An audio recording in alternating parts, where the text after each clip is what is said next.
O niguo ukoretwo tauni-inĩ ya Thika, mũhatĩkano mũnene na marima mariku barabara-inĩ cia tauni ĩno iretanyĩtwo gũtuĩka mũciĩ mũnene. Rĩingĩrĩro rĩa tauni ĩno rĩkoretwo rĩ thĩna mũnene kũrĩ athii na matereba, marima maya makĩiga athii ũgwati-inĩ wa mĩtino, na rĩrĩa kwaura maũndũ mothe mahanaga ta marũgama kumana na mũhatĩkano. Hii barabara itatusaidia sana, itatoa jam na hii barabara ilikuwa imeharibika sana.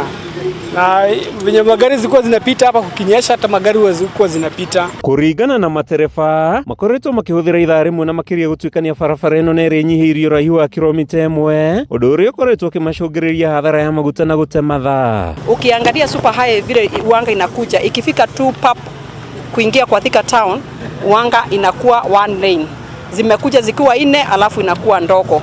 Sasa unaona traffic, watu wanakaa kutoka asubuhi mpaka jioni. Ideri bara ĩno nĩ ĩtanyĩtwo kũhumbwo ũthiũ mwerũ thutha wa waki wayo nĩ rũhonge rwa waki wa barabara bũrũri-inĩ kwambĩrĩria, waki ũrĩa ũgũkorwo ũgĩtũmĩra mũigana wa ciringi milioni 78. Hii barabara hatungeweza kupitia, ilikuwa mbaya, but Muhesh ametuahidi atatujengea hii barabara, atatuundia mzuri, atuwekee rami.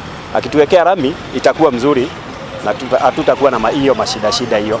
Nĩ waki ũtanyĩte kwambĩrĩria flyover-inĩ ya kũingĩra tauni ĩno na gũtuĩkanĩria Gatitũ, waki wayo ũkĩgwetwo ta ikinya inene harĩ kũhingũra tauni ĩno na kwandandũra wonjoria, ta ũrĩa mũmbunge wa Thika Alice Ng'ang'a atarĩria. Sio tu mara wanaweka, wanakuja kutuwekea rami. Kwa hivyo hii ni mradi ambapo tunakuja kuwekewa rami na itakuwa imesaidia hii area, na itakuwa imefungua hii area yetu, na itakuwa imesaidia hii barabara, itasaidia hii service lane, itasaidia kama vile Blue Post, ile barabara kidogo tu ilifungua Thika yote. Kuma tauni-inĩ ya Thika, kaunti-inĩ ya Kiambu, rĩtwa rĩakwa nĩ Matthew Ndung'u wa Mbũgua.